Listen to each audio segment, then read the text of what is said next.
Assalamualaikum warahmatullahi wabarakatuh. Salam teknik informatika unggul. Selamat berjumpa kembali dalam program Ujar Unpam Mengajar. Perkenalkan, saya Muhammad Bagus Satria Junianto, dosen dari Fakultas Teknik Program Studi Teknik Informatika S1 Universitas Pamulang, yang akan menemani kalian dalam mempelajari materi dari mata kuliah pengantar aplikasi komputer, bagian software atau perangkat lunak. Jadi, tonton terus ya, hanya di Sasmita Jaya Televisi, berbagi untuk negeri.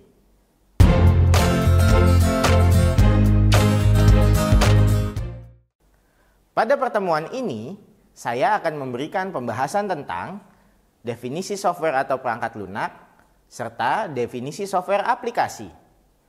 Baik teman-teman, pada pertemuan sebelumnya, kita sudah membahas tentang definisi sistem komputer, komponen serta fungsi dalam sistem komputer, serta klasifikasi komputer. Dengan demikian, tentunya teman-teman semua sudah lebih memahami tentang apa itu sistem komputer. Untuk selanjutnya, kita akan masuk pada materi pertemuan kedua yang akan berfokus pada pembahasan tentang software atau perangkat lunak. Semoga setelah menonton video pembelajaran ini, kalian mampu untuk memahami software atau perangkat lunak.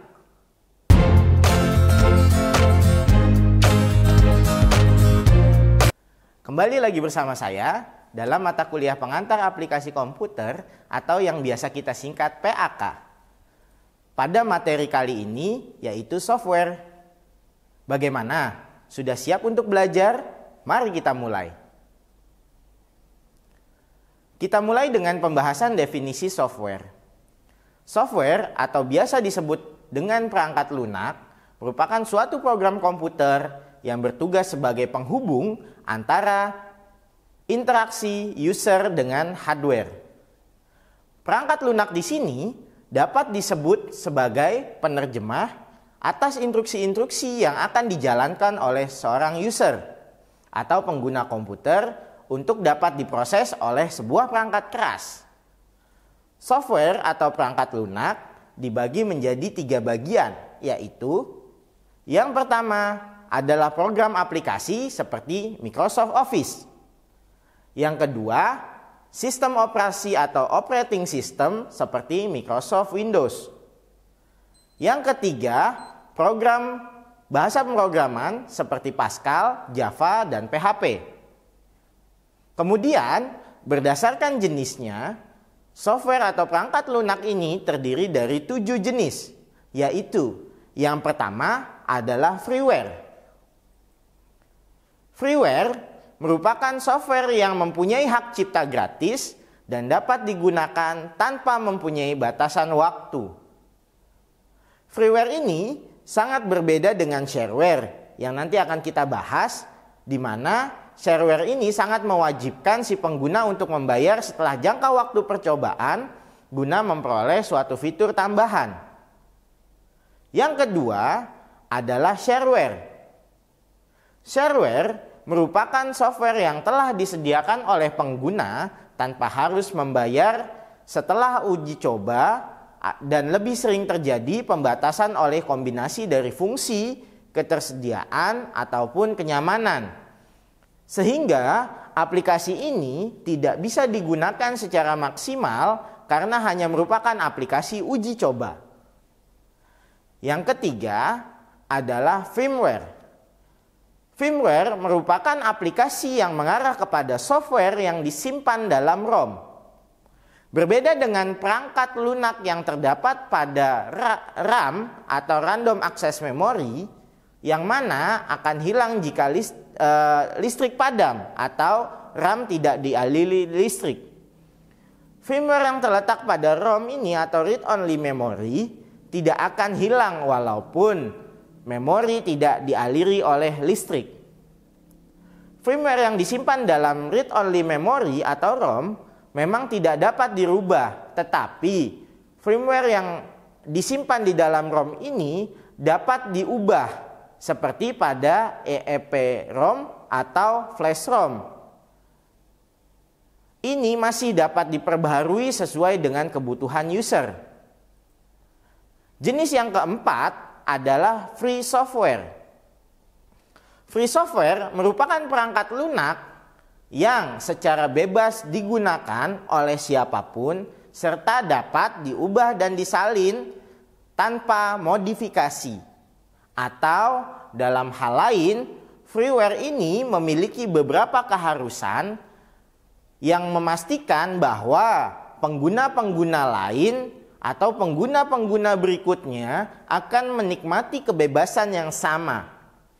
Bebas di sini adalah dalam arti menggunakan, mempelajari, mengubah, serta menyalin dan menjual suatu perangkat lunak di mana seorang tidak perlu mendapatkan izin dari pihak manapun. Selanjutnya, jenis yang kelima adalah open source software.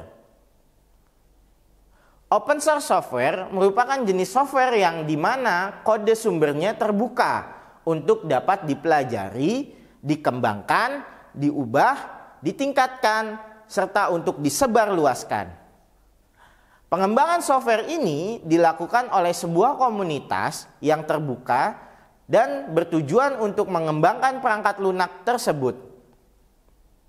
Jenis selanjutnya adalah malware. Malware merupakan perangkat lunak yang dibuat untuk merusak sistem komputer. Istilah virus komputer yang dipakai sebagai frasa pemikat atau catchphrase untuk mencakup seluruh jenis perangkat perusak termasuk virus murni. Perangkat lunak disebut sebagai malware sesuai maksud yang terlihat dari pencipta dan bukan dari ciri-ciri tertentu.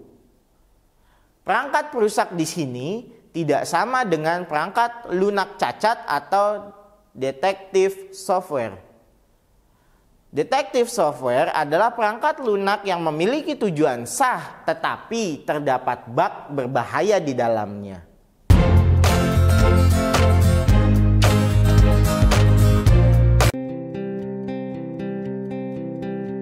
Thalassemia adalah penyakit kelainan darah di mana umur darah 2-4 kali lebih pendek dibanding darah normal. Penyebabnya karena hemoglobin tidak terbentuk dengan sempurna, sehingga sel darah merah menjadi mudah rusak dan penderita mengalami kekurangan darah. Akibatnya, penderita harus mendapat transfusi darah secara rutin selama seumur hidup. Jika satu orang bisa donor darah 4 kantong dalam 1 tahun, setidaknya dibutuhkan 12 orang untuk mencukupi kebutuhan darah penderita thalassemia selama 1 tahun. Faktanya, setiap 250 ml darah yang ditransfusikan akan membawa sekitar 250 mg zat besi, sedangkan untuk kebutuhan normal tubuh hanya 1-2 mg per hari. Akibatnya, terjadi penumpukan zat besi dalam tubuh dan bisa menyebabkan gagal jantung, pembekakan hati, dan limfa. Setiap 3 jam ada 1 anak yang menderita thalassemia. Dalam 1 tahun diperkirakan akan ada 2.500 anak yang menderita thalassemia. Angka ini akan terus bertambah setiap tahunnya.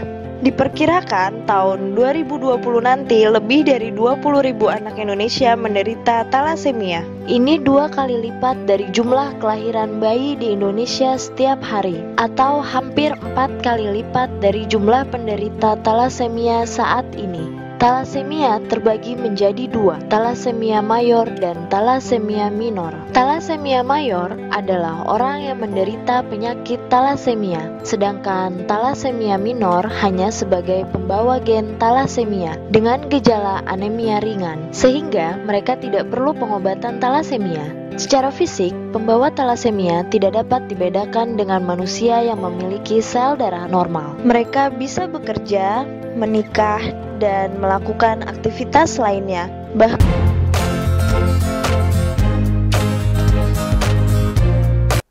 Materi selanjutnya yang akan kita bahas adalah definisi software aplikasi.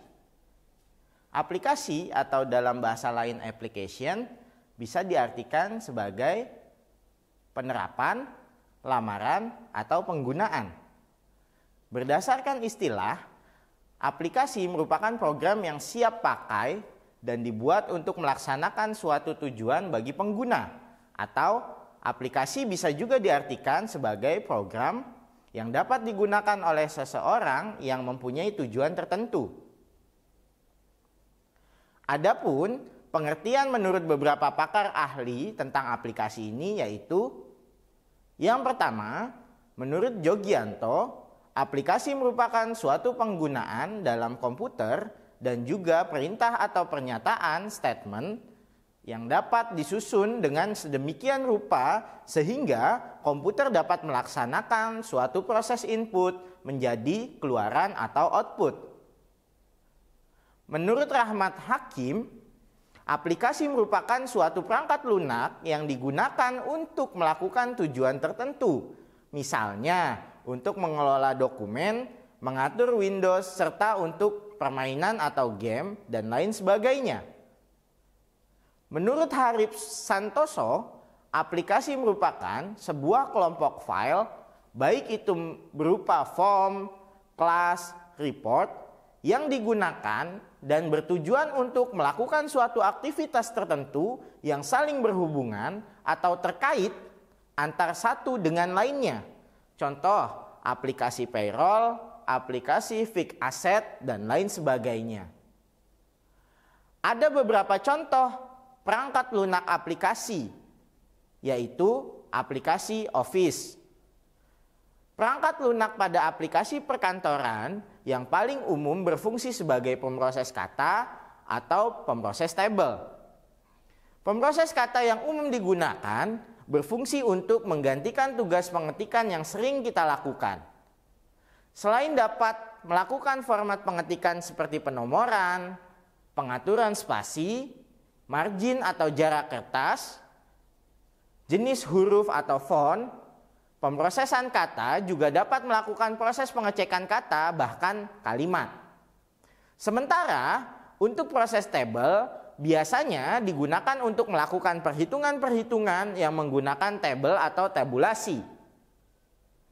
Fungsi standar yang digunakan adalah penjumlahan di suatu range dalam baris atau kolom tertentu, atau fungsi lainnya seperti pencarian nilai rata-rata, pencarian nilai maksimal, minimal, atau standar deviasi. Automatisasi atau automasi pemrosesan dapat dilakukan dengan cara menggunakan makro, misalnya perhitungan bulanan. Yang kedua adalah aplikasi multimedia. Aplikasi multimedia yang ada pada saat ini sangat banyak dan beragam. Disebut multimedia karena selain dengan penggunaan teks, ya, aplikasi ini berfungsi atau bertujuan untuk memproses atau menampilkan data dalam bentuk yang lain seperti bentuk gambar, suara, film, dan lain sebagainya. Aplikasi multimedia ini sangat berhubungan dengan sebuah format data yang akan ditelaah, ya, atau telah kita gunakan. Aplikasi multimedia pada umumnya dipisahkan lagi menjadi aplikasi-aplikasi yang berfungsi untuk membuat dan digunakan untuk menampilkan apa saja pada aplikasi pengaturan. Format aplikasi multimedia bisa kita bedakan atau ada sebagai berikut. Yang pertama adalah format MIDI atau Musical Instrument Digital Interface. Format MIDI bersifat sangat akrab dengan ukuran yang sangat kecil. Sehingga suara yang dihasilkan oleh MIDI dengan dukungan sound card yang memiliki synthesizer atau penghasil suara elektronik ini sangatlah mirip dengan organ elektrik yang dapat memainkan berbagai jenis musik atau alat musik. Yang kedua adalah format MP3. Format suara yang satu ini sangat berbeda dengan MIDI yang hanya berupa instrumen, di mana format MP3 ini merekam seluruh suara termasuk suara penyanyinya, sehingga kualitas suara MP3 ini akan berbanding dengan ukuran penyimpanannya. Kualitas yang banyak digunakan untuk merekam musik adalah standar dari CD-ROM, yaitu 44,2 kHz 16 bit, dan format stereo. Sementara kualitas terendah adalah kualitas seperti telepon, 5 kHz, 8 bit, dan mono. Format selanjutnya adalah MPEG atau Moving Picture Expert Group. Adalah format yang disusun oleh organisasi internasional ISO atau IAC yang mengembangkan standar penggodaan citra bergerak.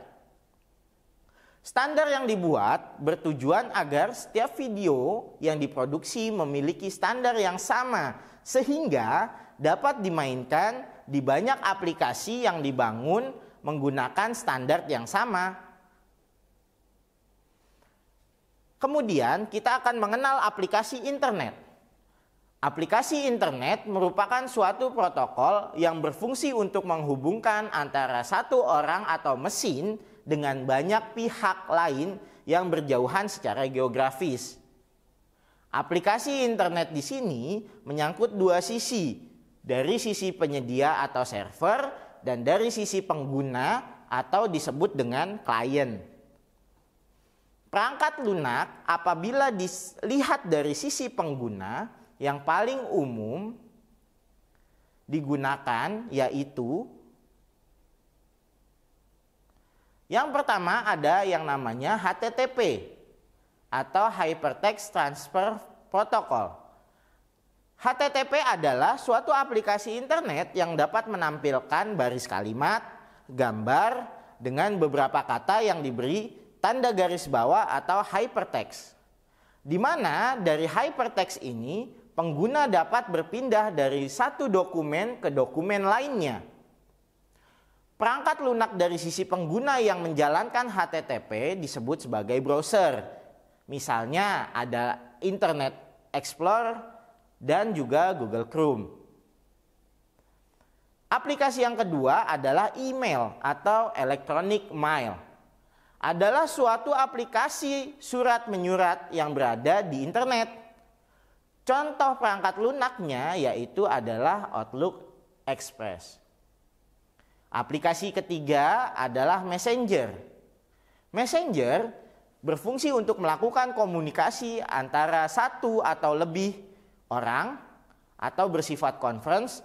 Ya, selain komunikasi melalui teks atau message, maka bisa berupa suara atau voice, bahkan menggunakan film atau webcam.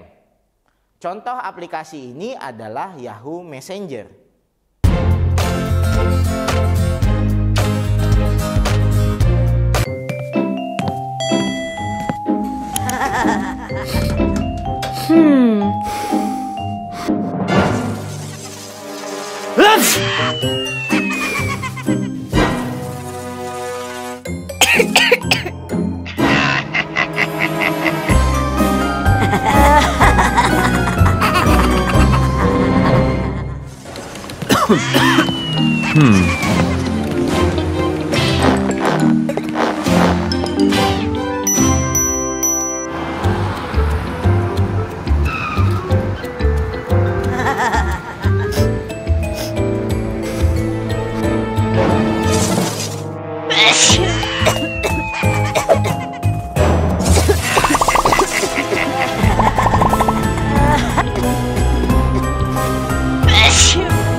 Alur pelayanan vaksinasi COVID-19 2 meja.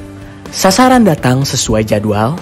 Di ruang tunggu dilakukan pengecekan dan pengisian data. Di meja 1 dilakukan pemeriksaan fisik dan vaksinasi. Di meja 2 pencatatan dan observasi selama 15 menit. Ayo ikut vaksinasi COVID-19, aman dan berkualitas.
Nah, itu tadi materi pembelajaran tentang software atau perangkat lunak. Bagaimana? Mudah kan untuk dipahami?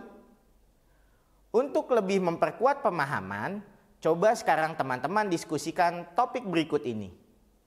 Dalam kegiatan teman-teman sebagai mahasiswa, apa saja software atau perangkat lunak yang bisa digunakan untuk menunjang kegiatan belajar mengajar? Sudahkah teman-teman menguasainya? Selamat berdiskusi.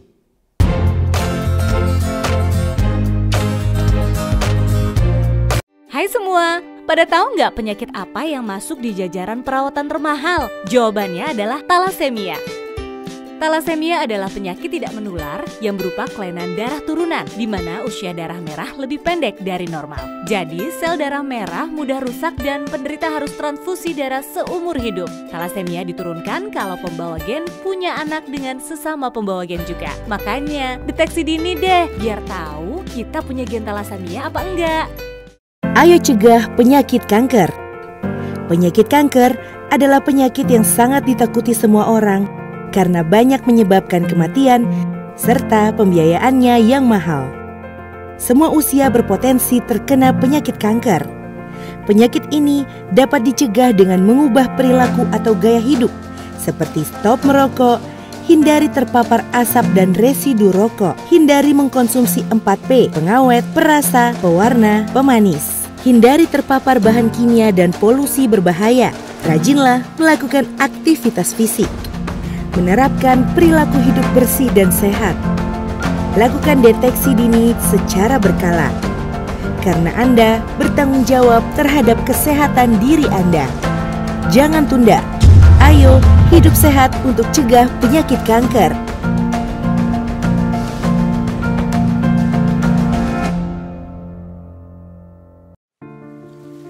Jutaan manusia telah dan masih berjuang melawan COVID-19 di Indonesia. Banyak yang selamat, tapi ada yang meninggalkan kita. Bukan untuk menunggu giliran, tapi bagaimana untuk terus bertahan, menjaga kesehatan.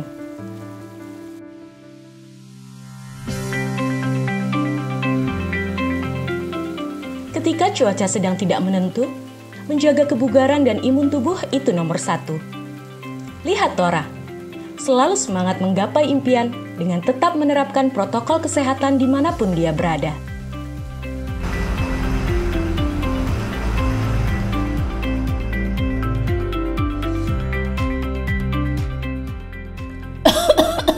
Inilah pentingnya untuk tetap waspada, dapat mencegah kita tertular virus COVID-19. Juru sakti 3M. Mencuci tangan, memakai masker, dan menjaga jarak. Inilah jurus sakti mencegah penularan COVID-19.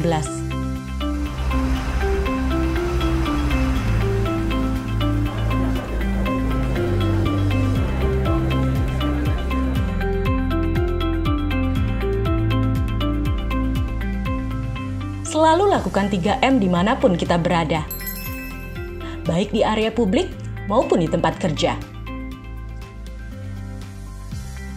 Selain jurus sakti 3M, kita juga harus mendukung pemerintah dalam pelaksanaan 3T dan vaksinasi. 3T adalah testing, melakukan tes antibodi atau antigen atau PCR secara rutin. Telusur, penelusuran kontak dari orang yang terpapar COVID-19, tindak lanjut isolasi, menjalankan perawatan yang sesuai dengan anjuran pemerintah.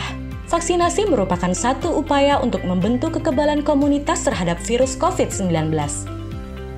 Masyarakat Indonesia akan divaksinasi secara bertahap sesuai dengan ketentuan pemerintah. Mari kita dukung vaksinasi COVID-19 di Indonesia. Ingat ya, jurus sakti 3M. Mencuci tangan, memakai masker, dan menjaga jarak.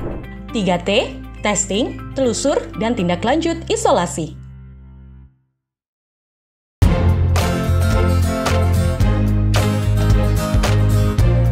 Demikianlah tadi materi software atau perangkat lunak sebagai salah satu lanjutan mata kuliah pengantar aplikasi komputer. Pada intinya, software dapat dikelompokkan menjadi beberapa bagian. Yang pertama, ada program aplikasi, kemudian sistem operasi, dan bahasa pemrograman.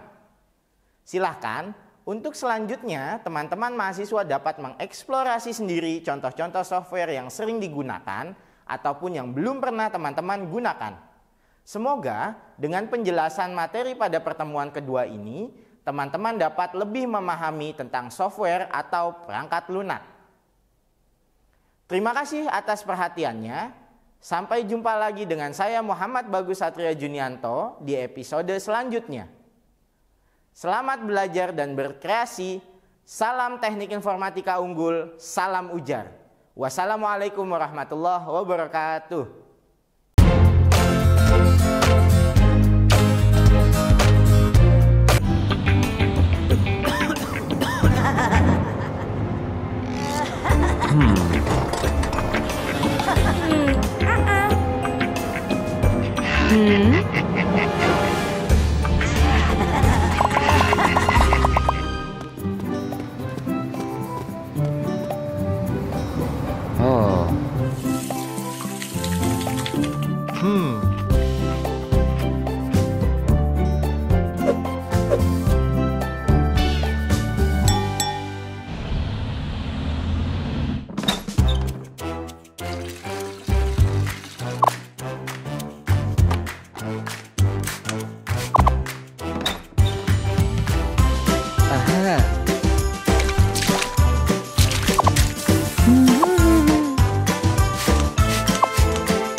Alur pelayanan vaksinasi COVID-19 2 meja. Sasaran datang sesuai jadwal. Di ruang tunggu dilakukan pengecekan dan pengisian data. Di meja 1 dilakukan pemeriksaan fisik dan vaksinasi. Di meja 2 pencatatan